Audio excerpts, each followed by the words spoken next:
자, 90페이지 면세 농산물 등 의제 매입세 공제 특례 이론을 한번 보도록 하겠습니다. 공제 요건을 보면은요, 과세 사업자가 매입한 면세 농산물 등을 원재료로 하여 제조 가공한 재화 또는 창출한 용역의 공급에 대하여 부가가치세가 과세되는 경우다라고 했어요. 자, 이런 업종이 뭐가 있냐면은 통조림 공장 그리고 식당이 해당이 됩니다. 통조림 공장하고 식당. 자, 통조림 대개 농산물, 수산물, 임산물 같은 것으로 통조림을 만들죠. 그래서 농산물, 수산물, 임산물이 다 미가공 농수산물이기 때문에 면세란 말이에요. 그러니까 매입세액이 없습니다. 근데 그것을 가지고 통조림을 만들면 가공이기 때문에 과세가 되죠. 그래서 식당도 마찬가지죠. 쌀이 면세잖아요. 밥을 하려면은 쌀은 면세인데 밥을 만들어서 팔면 그게 과세가 돼요. 식사는. 그렇기 때문에 원래 면세니까 매입세 공제 못 받는 것이 당연한데 의제하여 매입세액을 일부 인정해 주겠다 하는 그런 제도입니다. 자, 공제 요건 두 번째 보면은 그러한 업종에서 면세 농산물 등을 공급받은 사실을 증명하는 서류를 부가세 신고할 때 제출해 줘야 돼요. 네. 당연하겠죠? 네, 국세청에서 우리가 그 매입세액을 인정을 해 주려고 하면은 얼마만큼 매입했는지를 증명하는 서류를 제출해야죠. 뭐를 제출하면 될까요? 만약에 하나로마트에서 쌀을 샀다. 그러면 계산서를 발급받으면 되죠. 계산서를. 아니면 마트에서 법인카드로 카드로 매입했다. 그러면 신용카드 매출전표 제출해야 되죠. 현금으로 샀다. 그러면 현금 영수증 제출하는 겁니다. 이 사실을 증명하는 서류는 정규 증명서류를 제시하면 돼요. 계산서, 신용카드 매출전표, 현금 영수증을 부가세 신고할 때 의제매입세 공제 신고서라는 것이 있는데 그것하고 같이 제출하는 겁니다. 세무서에 제출하면 된다. 자, 그다음은 공제액을 어떻게 계산하는가? 이게 이제 그 실무 수행에서 계산을 다 해주겠지만은 이론적으로 어떻게 계산하는지 개념을 좀 알고 계시면 되겠습니다. 이론에서 계산을 해라라는 문제는 출제하지 않아요. 자, 어떤 원리로 계산되는지 원리를 좀 알아보면은 공제 대상액은 아까 증명할 수 있는 그 서류를 제시한 금액이 매입가액이에요. 그 매입가액에다가 공제율을 곱하면 공제 대상 금액이 나와요. 그런데 한도를 계산해 가지고 그 한도 내의 것이면은 공제 대상 금액을 다 공제해 주는 거고, 한도가 오버됐으면 한도 계산한 금액으로 의제 매입세액을 공제해 줍니다. 한도 계산은 한도율이 있다는 정도를 여러분이 알아놓으시면 되겠습니다. 자, 그러면 공제 시기는 언제냐? 면세 농산물 등을 매입한 날이 속하는 예정신고 기간에도 의제 매입세액 신고하면 되고, 확정신고 기간에도 있으면 신고하면 됩니다. 자, 아까 말씀드린 주 1에 보면 제출 서류가 있죠. 의제 매입세 공제 신고서, 그 다음에 계산서 합계표, 신용카드 매출전표, 현금 영수증, 이런 수령 명세서라는 거 있죠. 이걸 같이 제출해야 돼요. 그러면 우리 공제율을 가지고 공제 대상액을 계산한다 그랬는데, 매입가액에다가, 자, 음식점에서 쌀을 만약에 100만 원어치 매입했다. 음식점인데 개인 음식점이라고 하면 생각을 해보겠습니다. 음식점. 자, 과세는 아니죠. 유흥장소는 아니고, B, A 외의 음식점을 경영하는 개인 사업자, 여기에 해당되죠. 그러면 쌀을 100만 원어치 샀으면 23년도에는 109분의 9를 매입세액으로 인정해 주는 거예요. 100만 원에 109분의 9. 한번 계산을 해볼까요? 100만 원 곱하기 9 나누기 109 하면은 82,568원 나오네요. 예, 그래서 82,568원을 100만 원의 쌀 구입 금액에 대해서 의제 매입세액으로 공제 대상액으로 일단 계산을 한 다음에 한도를 계산합니다.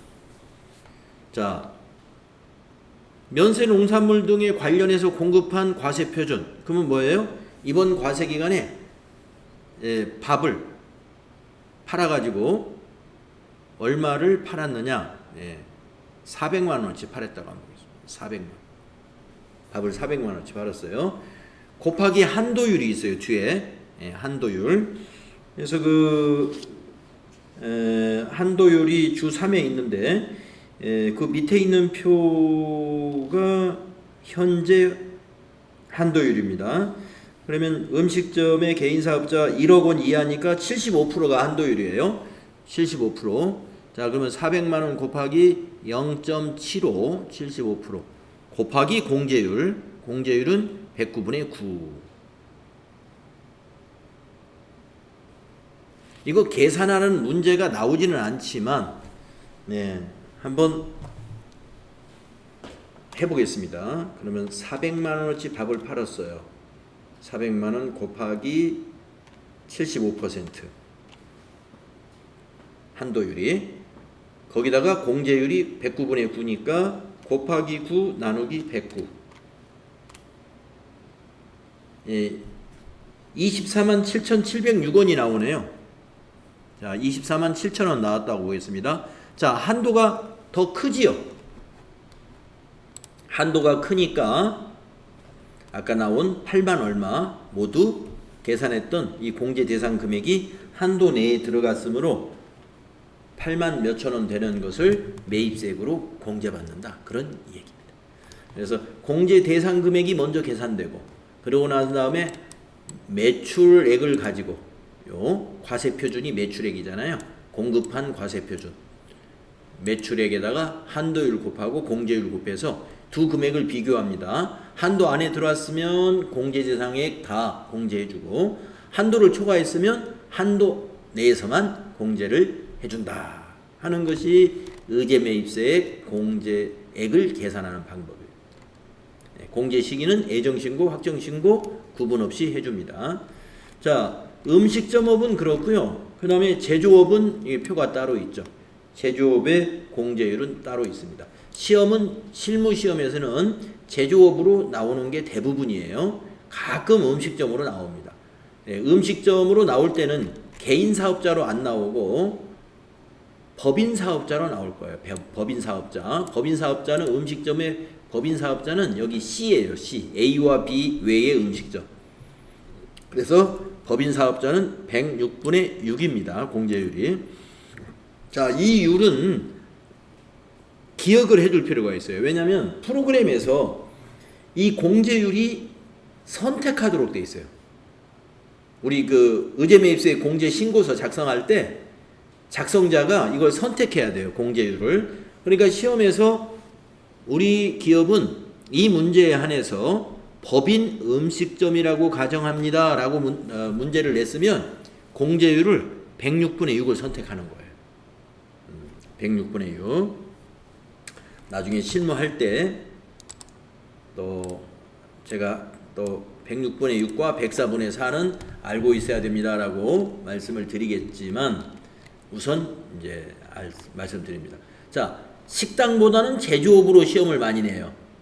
제조업 중에 중소기업이다 이렇게 문제를 내요. 그러면 여기 B에 해당이 됩니다. 제조업 경영하는 중소기업 및 개인사업자 해가지고 제조업은 중소기업이나 개인사업자의 경우 104분의 4를 공제를 적용합니다. 식당보다는 좀 낮죠? 식당보다 좀 덜 해줘요. 제조업. 그래서 제조업으로 문제가 나오면 여러분은 104분의 4를 선택해 주면 되겠다.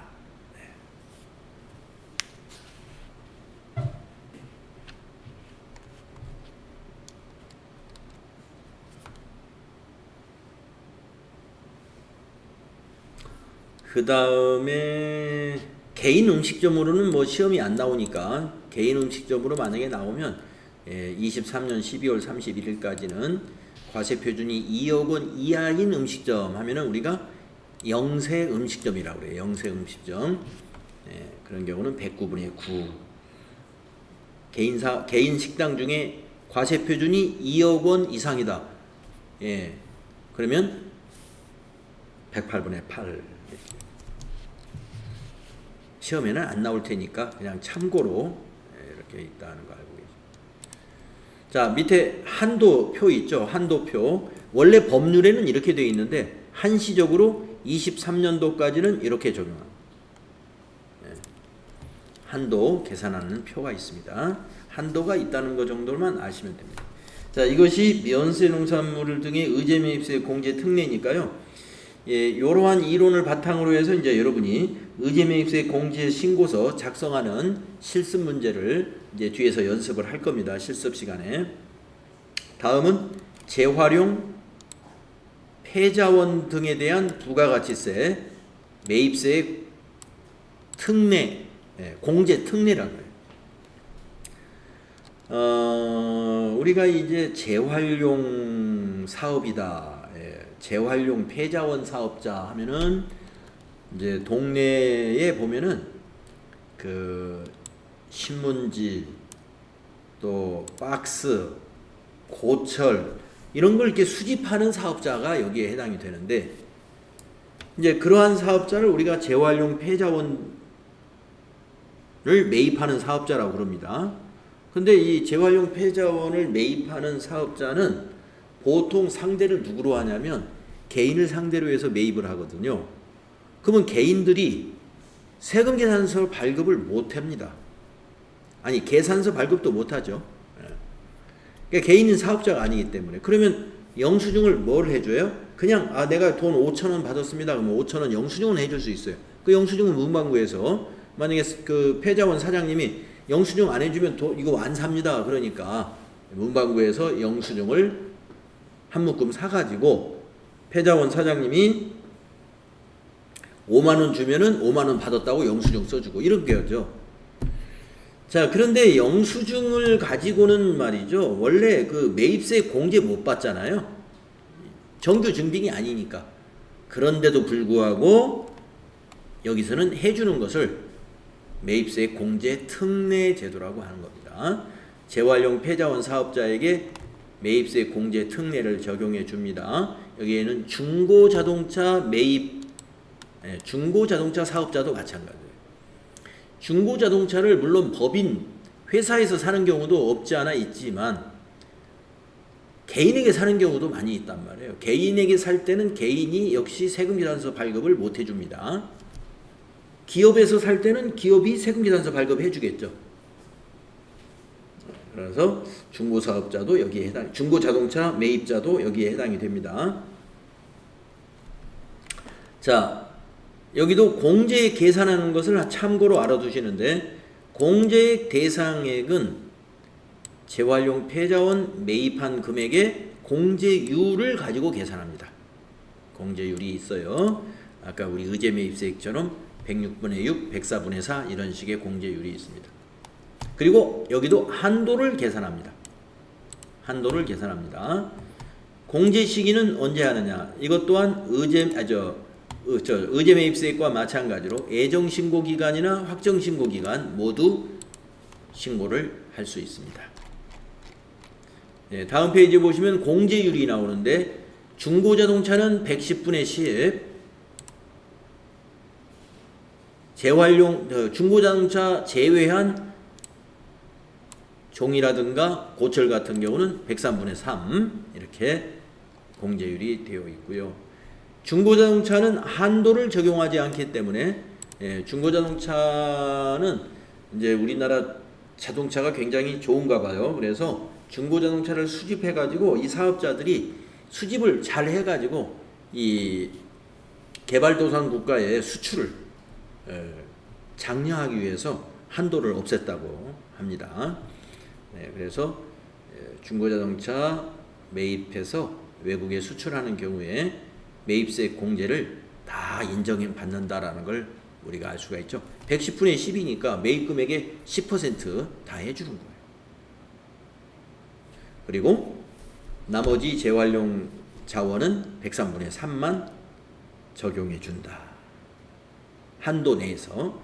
자, 그런데 이 재활용 폐자원에 대한 매입세 공제 특례에 관해서는 시험을 잘 안 내요. 자격 시험에서 안 내니까 여기는 뭐 여러분이 갑자기 시험에 나올 리는 없을 것 같고, 이거 대신에 의제 매입세 공제가 시험에 나온다는 겁니다. 취지가 비슷해요. 요 두 가지가. 매입세액이 없는데 인정해주는 그런 제도니까. 다음은 공통매입세액의 안분 계산에 대한 지식을 알아보겠습니다. 공통매입세액의 안분 계산. 자, 우리가 어떤 걸 매입했는데 말입니다. 면세 사업에 사용할 거다라고 매입을 하면은 우리가 불공으로 입력했죠. 기억나시죠, 여러분들? 예. 면세 사업에 사용하려고 뭐를 매입했다. 그러면 면세 사업에 사용하기 위해서 매입한 것은 불공에 해당이 돼요. 세금계산서 받았을 경우에. 그렇죠? 예, 그 불공. 그러면 이제 불공에 해당이 되면 세금계산서를 발급받았는데 면세 사업에 사용할 용도로 뭔가를 뭐 고정자산을 구입했든지 어떤 소모품을 샀든지 했다 그러면 여러분이 불공으로 입력을 하면 여기 매입세액 공제 쪽에 여기 공제받지 못할 매입세액란과 여기 세금계산서 수취분으로 고정자산은 여기에, 그 다음에 일반 매입은 여기에 들어가잖아요. 근데 그 이전에 우리가 무엇을 작성했냐면 매입세액 불공제 내역서, 이걸 작성하잖아요. 조회만 하면 자동으로 작성되죠, 이게. 이렇게 1월부터 3월이다. 불러오기 내용이 없나요? 네, 내용은 없네요. 자, 1월부터 3월에는 없었나 봐요. 그러면 4월부터 6월이다. 불러오기.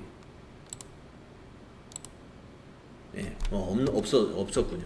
자, 데이터가 없어도 그러는데 어쨌든 우리 FAT 1급은 공제받지 못할 매입세액 내역을 작성하는 거. 여기까지는 우리 FAT 1급 시험에 나오잖아요. 나오는데 자, 여기서 보면은 여기 면세사업 관련분이라고 나와요. 면세사업 관련된 분. 이와 같이 면세사업에 사용될 것이다 라고 분명하면은 전부 다 불공이 돼요. 매입세액 공급가액 얼마, 거기에 대한 매입세액은 공제받지 못할 매입세액이 된다 이 말이죠. 네. 세금계산서 받은 건을 가지고 얘기하는 거예요. 그런데 면세사업에도 사용되지만 과세사업에도 사용되는 매입이 있을 수 있어요. 그걸 우리가 공통매입세액이라고 합니다. 공통매입세액. 자, 운수업을 하는데 말이죠.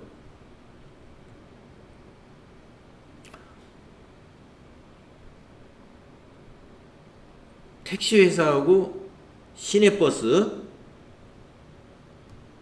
이게 사업을 해요. 우리 회사가 땡땡 운수라는 회사인데 택시도 있고 시내버스도 운영을 합니다. 그러면 이 사무실을 하나로 쓰고 있어요. 간판을 딱 걸고 사무실을 하나로 쓰고 있습니다. 그러면 이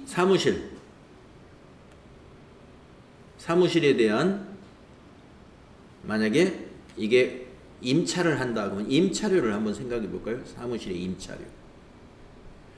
자, 사무실 임차료는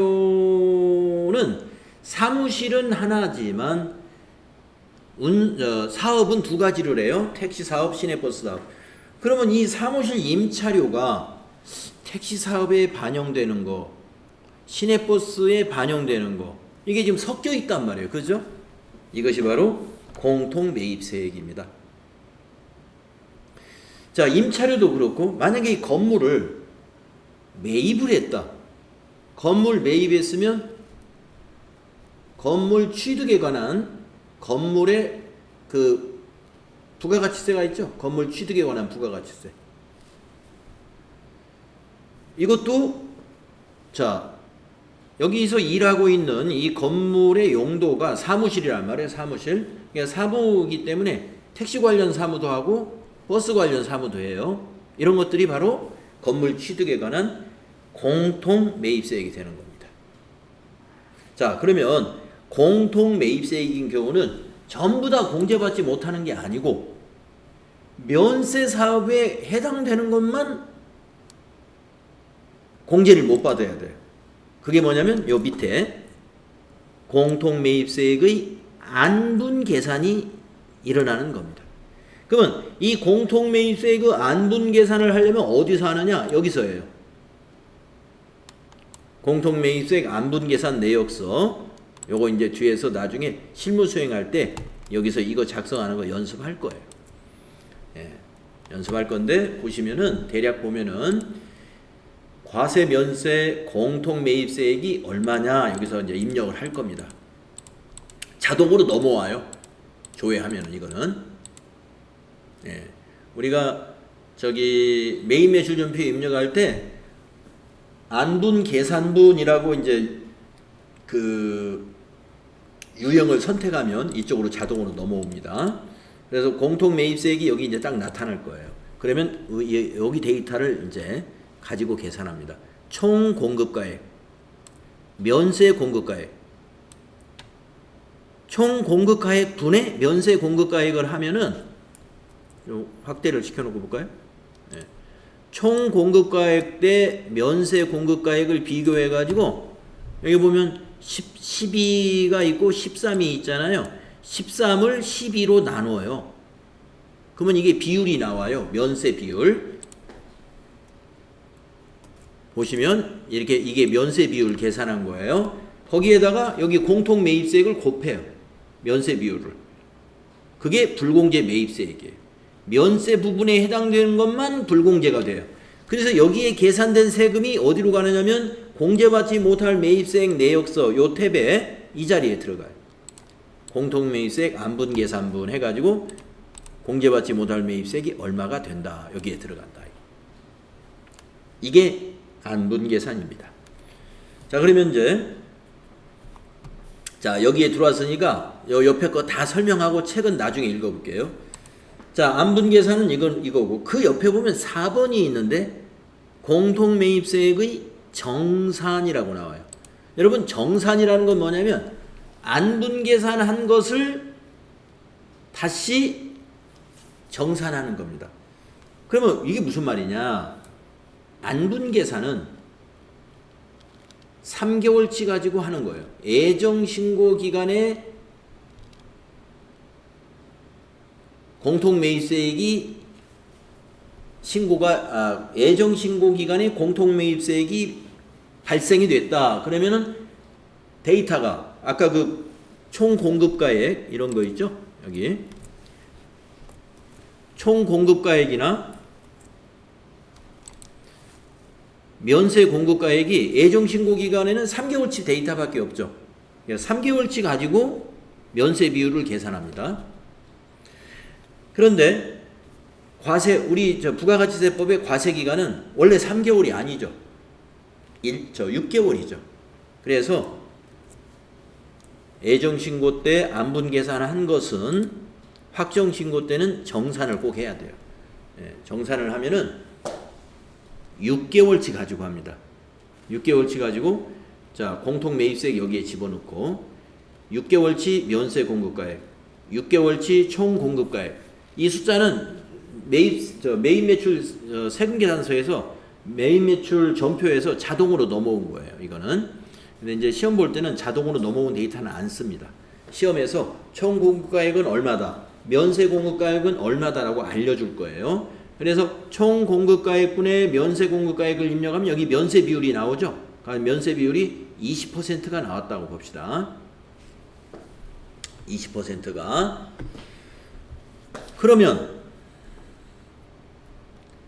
아까 면세 비율은 가령 30%가 나왔다고 봐요. 예정신고 때는. 근데 6개월치 가지고 하니까 20%예요.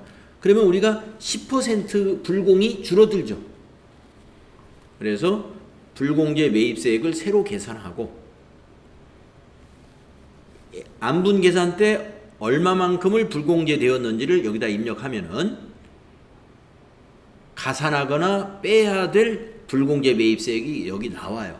그래서 불공제 매입세액이 마이너스로 빼줘야 될 마이너스로 나오면 우리가 부가세, 우리가 공제받는 게 부가세 대급금이잖아요.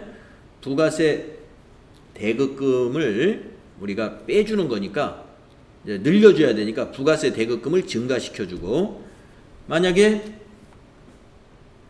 반대로 면세 비율이 더 높아졌다. 안분 계산세 30%였는데 6개월치 데이터 가지고 정산을 했더니 40%가 됐다. 그러면 공제받지 못할 매입세액이 10% 증가하죠. 금액이. 그 10%를 다시 만약에 건물이면 건물 취득원가에 넣어서 부가세 대급금에서 빼주는 거죠.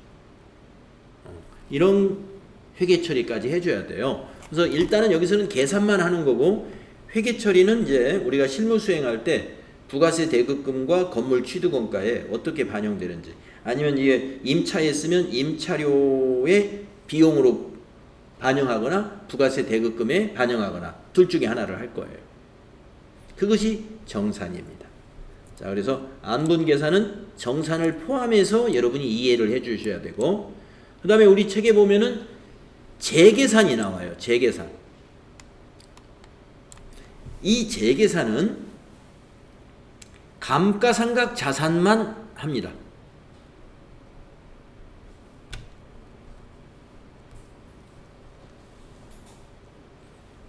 공통매입세액 중에 감가상각 자산만, 감가상각. 그러니까 감가상각 자산은 뭐예요? 건물, 차량 운반구, 비품, 기계장치 이런 것만 한다 이겁니다. 임차료 이런 것은 재계산을 안 해요. 정산으로 끝. 그런데 건물 같은 경우는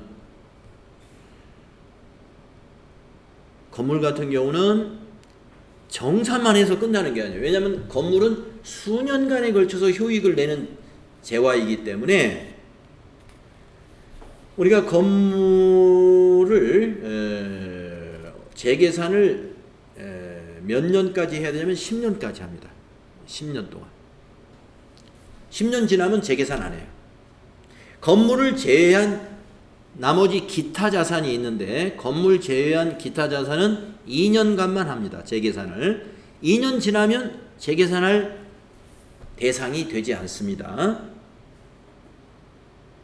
자, 일단은 지금 우리가 매입세액 불공제 내역서라는 걸 FAT 1급 공부할 때 우리가 작성을 해봤기 때문에, 지금 FAT 1급에서는 지금 여기 2번에 있는 이 탭만 가지고 공부했는데, TAT 2급은 안분과 정산, 그 다음에 재계산이 시험 범위에 포함이 되어 있다. 다시 말해서 매입세액 불공제 내역서 전체를 시험의 출제 범위에 들어있는 것입니다. 자, 그러면 이제 이렇게 알고 우리 책에 있는 이론을 한번 살펴보도록 하겠습니다.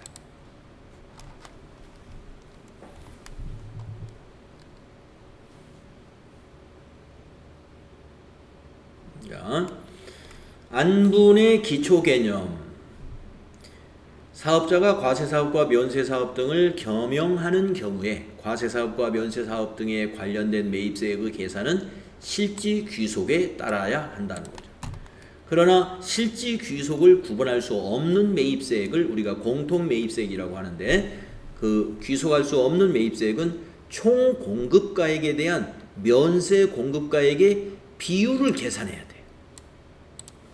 그래서 그 비율로 과세와 면세를 안분해야 된다라는 얘기입니다.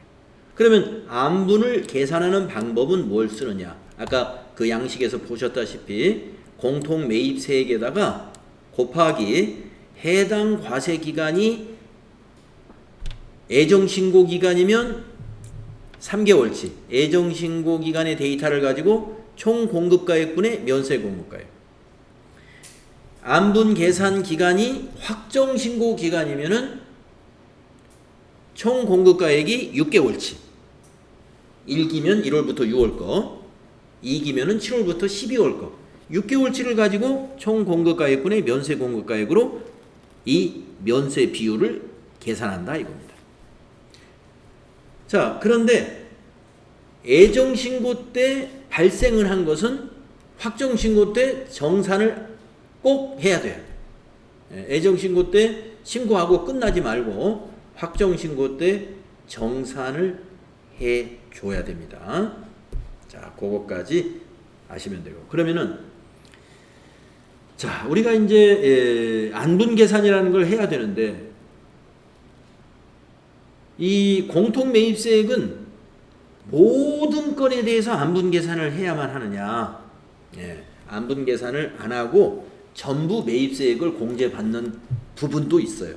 그래서 그게 뭐냐면 안분 계산 배제 경우입니다. 다음 어느 하나에 해당하는 경우에는 해당 재화나 용역의 공통매입세액은 공제되는 매입세액으로 한다. 이거는 뭐냐면 면세분을 무시한다. 이런 말이 되죠. 면세분을 무시한다. 공제되는 매입세액으로 본다. 이 세 가지 요건 중에 해당이 되면. 자, 첫째. 자, 해당 과세기간의 총 공급가액 중 면세 공급가액이 5% 미만이면서 공통 매입세액이 500만 원 미만이면 돼요. 이상이면 제외.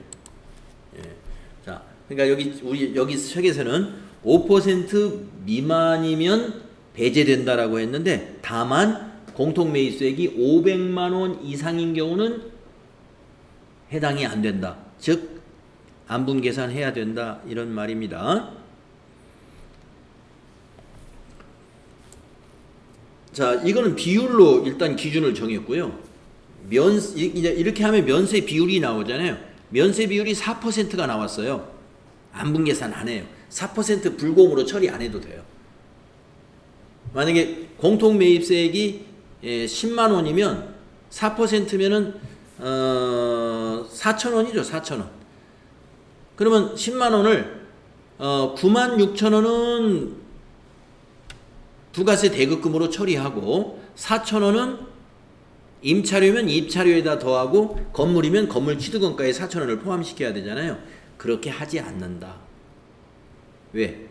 5% 미만이니까. 그냥 4,000원까지 전부 다 매입세액을 공제해준다 이 말입니다. 그런데 비율은 5% 미만이라고 하더라도 그 공통 매입세액이 500만 원 이상일 때는 공제받지 못한다 하는 얘기입니다. 안분 계산해야 된다 이 뜻이에요. 공통 매입세액이 500만 원 이상이면은 그 공급가액이 5천만 원 넘어야죠. 공급가액이 5천만 원 이상인 것은 무조건 안분 계산해야 된다. 이런 얘기가 되겠습니다. 그러나 공급가액이 5천만 원이 안 되는 거, 즉 공통매입세액이 500만 원 미만인 것은 그 면세 비율을 봐가지고 5% 미만이면 안분 계산 배제다. 자, 두 번째는 해당 과세기간 중에 공통매입세액이 5만 원 미만인 경우에 매입세액. 공통매입세액이 5만 원이 안 돼요. 그러면 공급가액이 얼마예요? 4만 원이다 이거예요. 4만 9천 원. 4만 9천 원이면 아니 49만 원. 49만 원이면 4만 9천 원밖에 안 되죠. 공통매입세액이. 그래서 아주 공통매입세액 자체가 5만 원 미만이면 안분 계산을 안 하고 전부 다 매입세액 공제. 면세분을 없는 것으로 인정한다 이거죠. 다음에 세 번째, 신규 사업자. 해당 과세기간이 자, 해당 과세 기간이니까 6개월이겠죠? 예, 6개월. 그러니까 우리 회사가 7월 달에 개업을 했어요. 7월 달. 23년도 7월에 개업을 했으면은 지금 9월이면은 신규 사업자에 해당이 되잖아요.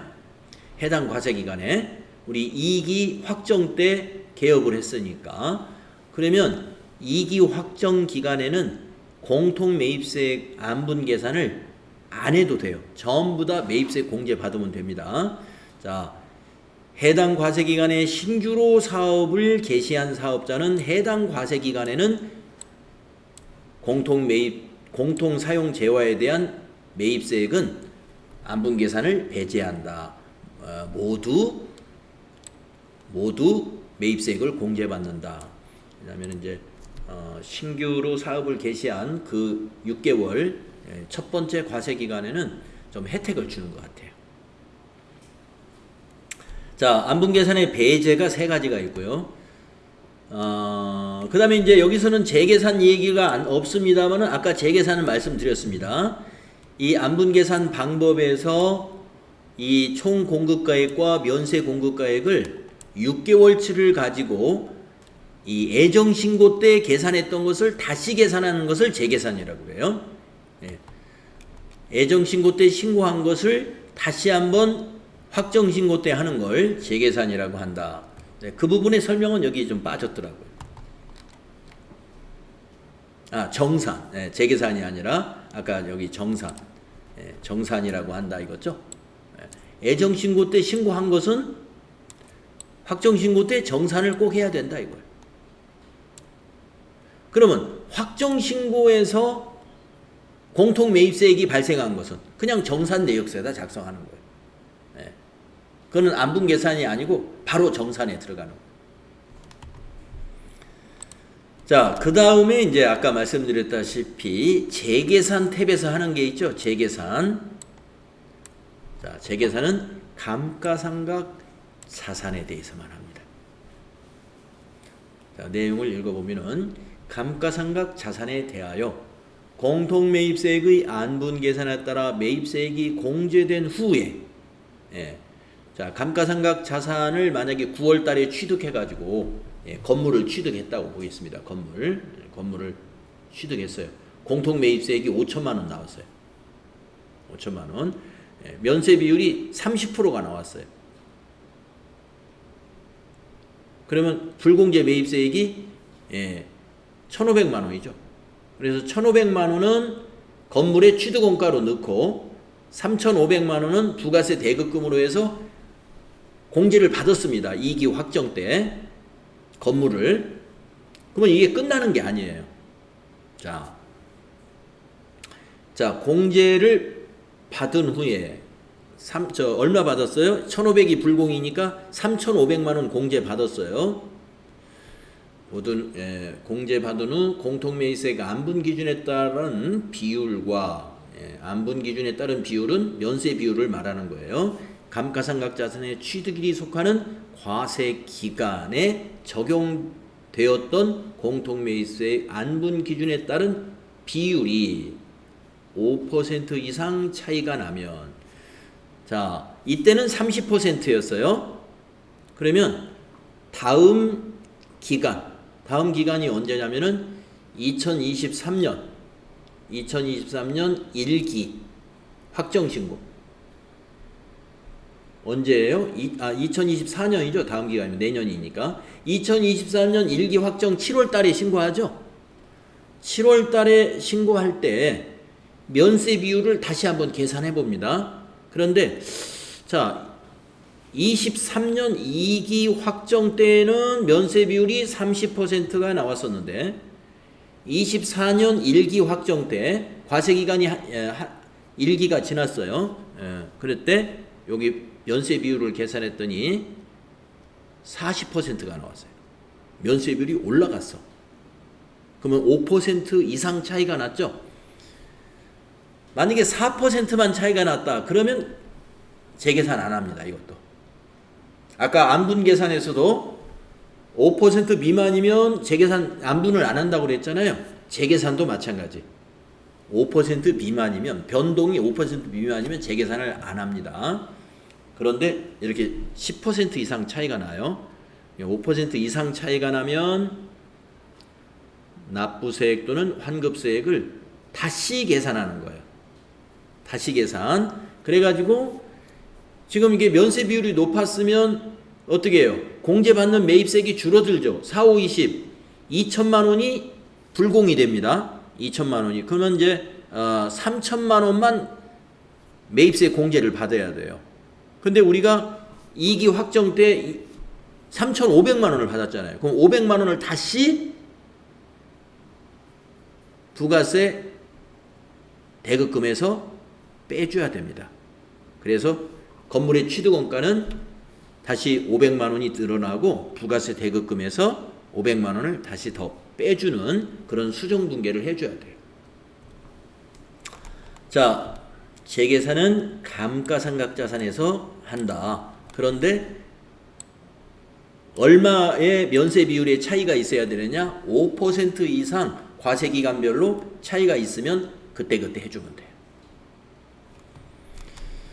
자, 그러면 다음 페이지로 넘어가면은, 자, 그게 뭐냐면은 면세 사업에서 사용했던 감가상각 자산을 과세 사업에 전환했을 때 매입세 공제를 받는 그 제도가 있는데 그것과 똑같은 거예요. 재계산이. 자, 뭐냐? 면세 사업을 목적으로 감가상각 자산을 취득했어요. 그런데 면세 사업을 포기했습니다. 우리 회사가. 그러면 그 이후부터는 이제 과세 사업으로 전환을 해, 그 감가상각 자산이 용도가 바뀌었죠. 그랬을 때 매입세 공제 받아야 되잖아요. 그때 계산하는 방법. 그 방법이나 우리가 공통 매입세, 면세와 과세를 공통으로 해서 안분계산과 정산을 했어요. 그런데 나중에 비율이 달라졌어요. 그걸 가지고 다시 재계산하는 방법이 똑같아요. 그래서 지금 여기서는 재계산을 설명한 것이 아니고 면세 사업에 사용했던 감가상각 자산을 과세 사업으로 전환할 때 우리가 매입세 공제를 받는 그 금액을 공제받을 수 있는 공제되는 매입세액을 어떻게 계산하느냐, 이걸 공식으로 보여준 겁니다. 여기서 중요한 것은 상각률이에요. 자, 상각률은 나중에 이제 실무 수행할 때 여러분 상각률 요것만 잘 선택해 주면 돼요. 건물은 5% 선택하면 돼요. 건물 구축물은 상각률에다 5%입니다. 그래서 제가 앞에서 재계산을 설명할 때 건물은 10년간 재계산을 하면 끝납니다 라고 했는데, 자, 1과세기간당 상각률이거든요. 그러면 1년이면 과세기간이 2개죠. 2개니까 1년에 10%예요. 그러면 곱하기 10년 하면 어떻게 돼요? 10년이면 상각이 100%가 돼버리죠. 그래서 건물은 10년간, 최대 10년간 재계산이 가능한 거고요. 기타 감가상각자산은 상각률이 25%예요. 그러면 1과세기간이 25%라는 얘기거든요. 그러면 1년이면 2과세기간이죠. 그러면 1년에 비율은 50%씩이에요. 1년에 50%씩 상각이 되는 셈이에요. 그러면 2년이면 어떻게 돼요? 2년. 곱하기 2년 하면 100%가 나오죠? 그래서 기타 감가상각자산은 2년 동안만 재계산을 하는 것이다. 그러니까 그 감가상각자산의 내용연수 기간 내내 하는 게 아니에요. 처분할 때까지 계속 하는 게 아니고, 이 공통매입세액의 재계산은 감가상각 개념하고는 좀 다릅니다. 별도의 상각률을 여기서 적용하는데 건물은 5% 선택해 주시고, 건물 제외한 나머지 자산은 25%를 선택하면 된다. 그래서 나중에 이제 실무 수행할 때 요것만 여러분이 잘 선택해 주면 됩니다. 물론 총 공급가액과 면세 공급가액은 데이터를 시험에서 주니까 해당 난에다가 잘 입력해 주면 됩니다. 자, 이렇게 해서 공통매입세액의 안분, 정산, 재계산까지를 필요한 지식을 정리했고요.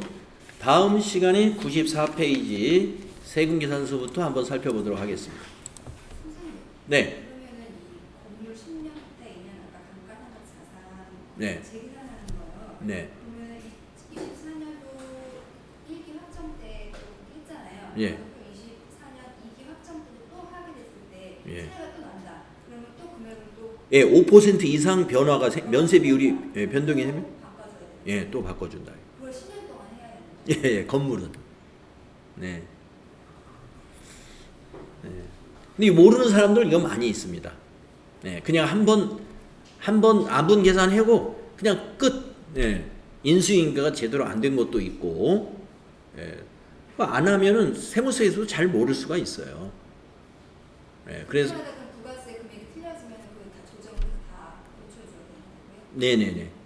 왜냐면 이거 신고할 때 부속 서류에 이 아까 그 부속 서류 있죠? 요거 안분 계산했으면 안분부산 내역서가 저 신고 서류에 들어가요. 정산했으면 정산 내역서가 세무서에 신고가 되고, 재계산했으면 재계산 내역이 세무서 그 부가세 신고서에 반영이 되기 때문에 세무서에서는 알게 됩니다. 아, 이번에 이 회사가 어떠한 재계산을 했고 어떠한 정산을 했구나 하는 것을 알게 돼요. 예. 세무서는 신고를 해주면 알지만 신고 안 해주면 모를 수 있죠. 예. 그러니까 우리 기업에서는 매입세 공제가 더 되는 부분은 잘 챙겨서 해야 됩니다. 예. 그러니까 면세 비율이 높아지는 건 뭐 안 챙겼다 해도 국가가 손해보는 거죠. 우리가 신고 안 해주면. 예. 근데 면세 비율이 떨어졌어요. 그러면 사업자가 손해본 거예요. 이거 재계산을 안 하면. 감가상각 자산 중에서 건물 같은 경우는 금액이 굉장히 크거든요. 예. 그래서 이걸 잘 챙겨야 될 필요가 있죠.